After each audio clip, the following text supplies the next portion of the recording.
Assalamualaikum warahmatullahi wabarakatuh.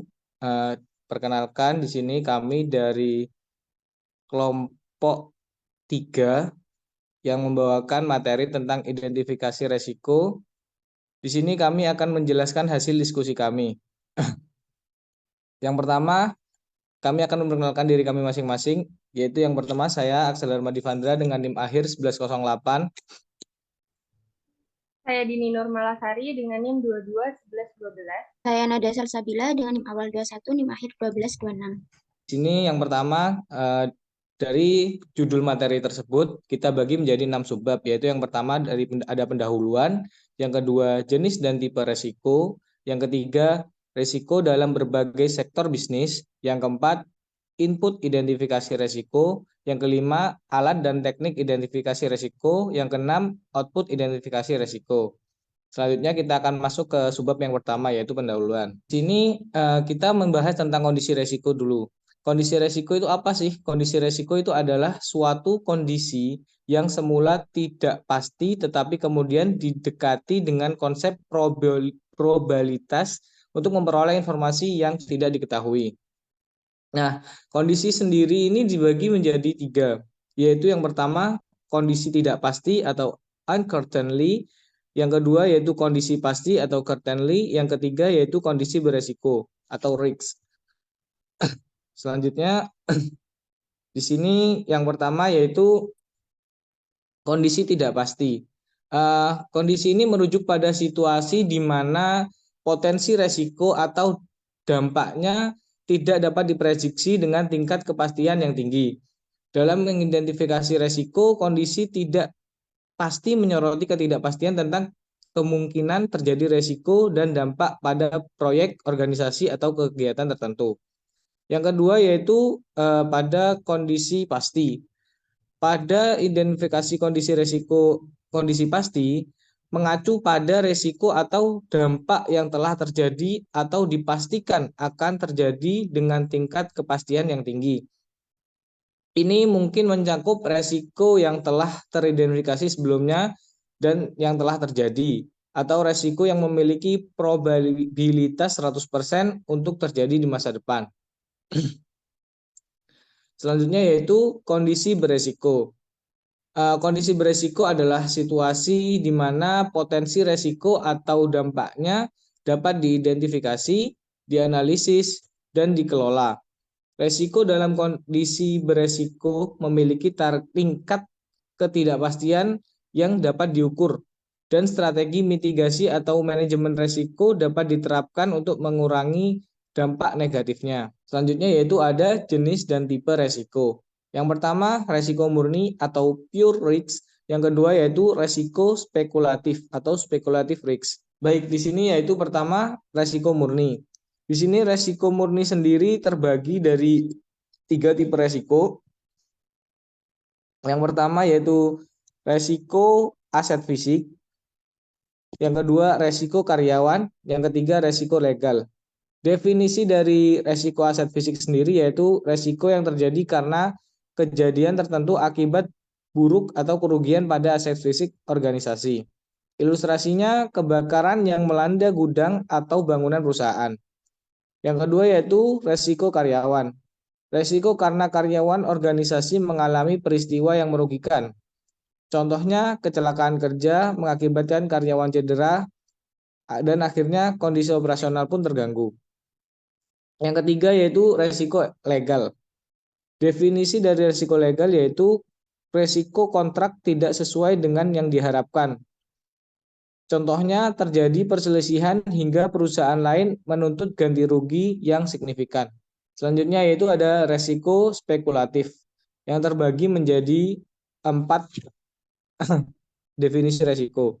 Yang pertama resiko pasar, yang kedua resiko kredit, yang ketiga resiko likuiditas, yang keempat resiko operasional. Untuk yang pertama sendiri resiko pasar yaitu resiko yang terjadi dari pergerakan harga atau volatilitas harga pasar.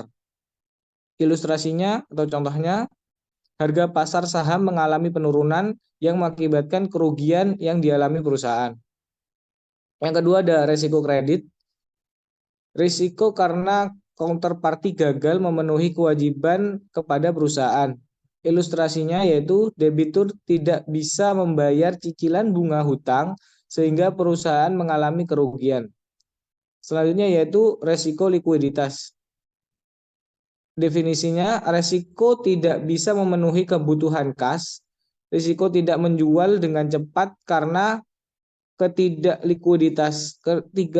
likuidan atau gangguan pasar. Ilustrasinya, perusahaan tidak mempunyai kas untuk membayar kewajiban, semisal melunasi hutang. Yang terakhir, resiko rasional, yaitu resiko kegiatan operasional tidak berjalan lancar dan mengakibatkan kerugian. Contohnya yaitu komputer terkena virus sehingga operasi perusahaan terganggu. Kemudian ada resiko pada berbagai sektor bisnis. Nah, resiko itu bisa menyertai segala usaha atau bahkan tindakan maupun kebijakan yang dibuat oleh perusahaan atau organisasi. Nah, beberapa contoh dari resiko yang mungkin dihadapi oleh sektor-sektor usaha atau bisnis bisa kita lihat di layar. Yang pertama itu ada minyak dan gas, yang mana resikonya itu ada harga minyak dan gas yang sangat tergantung pada pasar internasional, yang mana ini bisa diberikan solusi yaitu harus menyiapkan cadangan atau hedging. Kemudian ada dari sektor konstruksi, yaitu ada resiko harga bahan bangunan yang fluktuatif, yang mana ini bisa diatasi dengan harus memiliki hubungan dengan alternatif supplier bahan bangunan atau mengolah persediaan. Kemudian untuk contoh ketiga, yaitu ada pada bidang makanan dan minuman, yang mana ini beresiko bahan baku yang tergantung pada alam. Ini bisa kita beri solusi jika memungkinkan perusahaan memiliki sendiri lahan pertanian untuk bahan baku atau kemasan yang lebih berkualitas untuk memperpanjang durabilitas produk makanan dan minuman. Kemudian ada input dari identifikasi resiko. Nah, input atau masukan ini dari identifikasi resiko dapat juga diistilahkan sebagai sumber-sumber informasi dari identifikasi resiko. Nah, resiko ini dapat diidentifikasikan dari berbagai sumber yang berbeda. Biasanya resiko ini sudah diidentifikasi sebelum proyek dilaksanakan. Nah, yang poin pertama itu ada risk management plan atau rencana manajemen resiko, yang merupakan komponen dari rencana manajemen proyek yang menjelaskan bagaimana aktivitas manajemen resiko akan disusun dan dilaksanakan. Kemudian ada cost management plan atau rencana manajemen biaya, yang mana ini menjelaskan rencana, estimasi, dan pengendalian biaya proyek. Kemudian ada schedule management plan atau rencana manajemen jadwal, yang ini itu menjelaskan penjadwalan dan alat penjadwalan yang digunakan dalam proyek serta waktu kegiatan pelaksanaan proyek. Kemudian ada quality management plan atau manajemen mutu, yang mana ini menjelaskan bagaimana manajemen mutu akan dilaksanakan. Kemudian ada human resource management plan atau rencana manajemen sumber daya manusia, yang ini menjelaskan bagaimana sumber daya manusia proyek harus didefinisikan dan dikelola dengan baik. Kemudian ada scope baseline atau ruang lingkup proyek, yang merupakan penjelasan tentang lingkup atau cakupan proyek dan struktur kerja yang lebih rinci atau kita sebut dengan work breakdown struktur atau WBS. Nah, ini tuh untuk membantu memahami tentang pelaksanaan proyek. Kemudian ada activity cost estimate atau estimasi biaya kegiatan, yang ini menjelaskan tentang penilaian kuantitatif dari kemungkinan biaya yang diperlukan sampai proyek itu selesai dilaksanakan. Kemudian ada activity duration estimate atau estimasi durasi kegiatan, yang merupakan komponen dari manajemen proyek, yang ini menjelaskan tentang penilaian kuantitatif dari kemungkinan waktu yang diperlukan untuk menyelesaikan suatu proyek. Kemudian ada stakeholder register, yang mana ini tuh adalah daftar pemangku kepentingan yang menjelaskan tentang informasi dari pemangku kepentingan yang berguna dalam mengidentifikasi resiko. Nah, informasi ini juga menunjukkan bahwa pemangku kepentingan turut berpartisipasi selama proses identifikasi resiko. Kemudian ada project dokumen atau dokumen proyek, yang mana ini memberikan informasi kepada tim proyek guna membantu mengidentifikasi resiko proyek agar dapat mengambil keputusan dengan tepat. Kemudian ada procurement dokumen atau dokumen pengadaan, yang merupakan dokumen yang berisi masukan utama untuk proses identifikasi resiko apabila proyek membutuhkan pengadaan sumber daya eksternal. Kemudian ada enterprise environmental factor atau faktor lingkungan yang mana ini tuh berisi tentang faktor yang dapat mempengaruhi proses identifikasi resiko. Kemudian yang terakhir itu ada organizational proses aset atau aset-aset proses organisasi yang merupakan komponen dari rencana manajemen proyek yang berisi informasi yang bernilai sangat penting. Nah, ada dua kategori dalam aset-aset proses organisasi. Yang pertama itu ada proses prosedur dan kedua itu adalah basis pengetahuan perusahaan. Baik, untuk yang selanjutnya yaitu ada alat dan juga teknik identifikasi risiko. Nah, setelah kita menetapkan input dari identifikasi risiko tadi, proses selanjutnya adalah kita menggunakan alat dan juga teknik yang digunakan yang disesuaikan berdasarkan sasaran, jenis, dan juga kemampuan risiko dalam mempengaruhi suatu proyek. Nah, berikut ada beberapa alat dan juga teknik yang dapat digunakan. Yang pertama yaitu ada documentation reviews atau tinjauan dokumen, yang mana ini merupakan salah satu alat bantu manajemen proyek yang efektif digunakan untuk mendapatkan informasi yang akurat dan terperinci dalam mengidentifikasi risiko. Nah, tinjauan yang struktur dari dokumentasi proyek ini misalnya meliputi file-file proyek sebelumnya, kemudian rencana proyek, asumsi-asumsi yang terkait dengan proyek, perjanjian kontrak, dan juga informasi lain yang berguna bagi analisis risiko. Kemudian yang kedua ada information gathering techniques atau teknik pengumpulan informasi yang merupakan proses pengumpulan dan juga mengelola data dari berbagai sumber informasi yang digunakan untuk proses dalam menganalisis manajemen proyek ini. Nah, dalam melakukan information gathering teknik ini terdapat beberapa teknik pengumpulan informasi yang dapat digunakan, yaitu yang pertama ada brainstorming. Nah, teknik brainstorming ini adalah teknik yang dapat digunakan untuk menemukan solusi dari permasalahan yang sangat spesifik dengan mengumpulkan berbagai gagasan dari anggota tim. Yang biasanya formatnya itu berupa diskusi. Nah, teknik brainstorming ini dapat dilakukan secara formal, misalkan dengan mengadakan acara rapat atau meeting, atau juga bisa dengan informal, yakni berupa diskusi santai. Nah, kemudian yang kedua ada teknik Delphi. Teknik Delphi ini adalah teknik yang digunakan untuk mendapatkan konsensus dari para ahli atau orang-orang yang merupakan pakar di bidangnya masing-masing. Nah, para ahli ini akan memberikan gagasan atau pendapatnya sebagai anonim, namun tetap dapat melihat gagasan atau opini dari pakar lainnya selama pelaksanaan teknik ini berlangsung.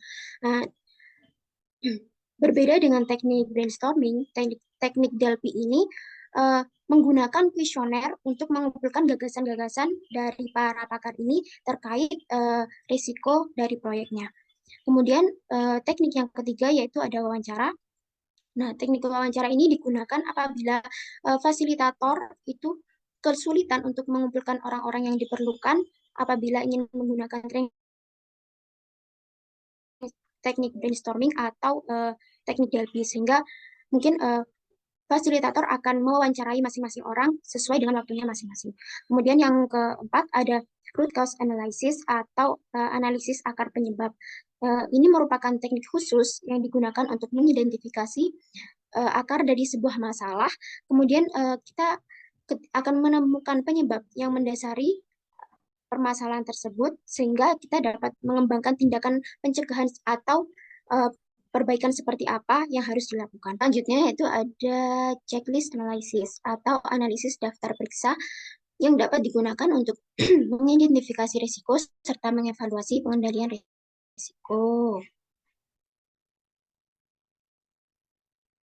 Nah, daftar identifikasi risiko ini dikembangkan berdasarkan informasi dan juga pengetahuan historis yang telah dikumpulkan dari proyek serupa yang sebelumnya serta dari berbagai sumber informasi yang lain. Nah, daftar periksa ini juga berguna dalam memeriksa apakah semua aspek telah diidentifikasi setelah teknik-teknik lain dilakukan untuk mengidentifikasi risiko baru yang mungkin muncul.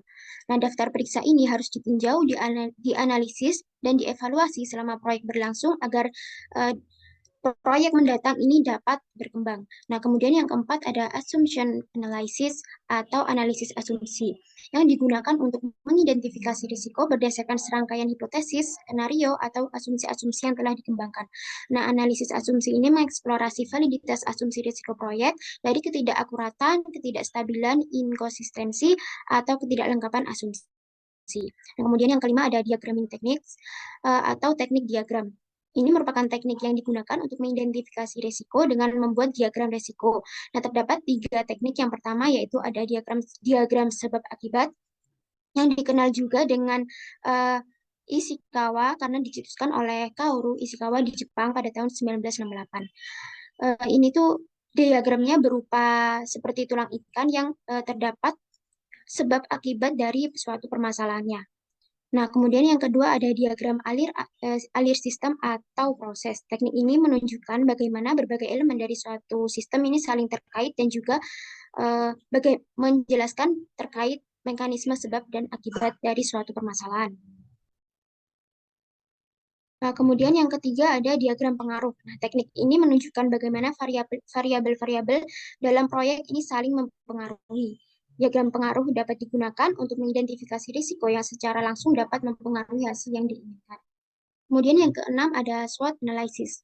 SWOT analysis ini terdiri dari strength, weakness, opportunities, dan juga threats atau kekuatan, kelemahan, peluang, dan juga ancaman.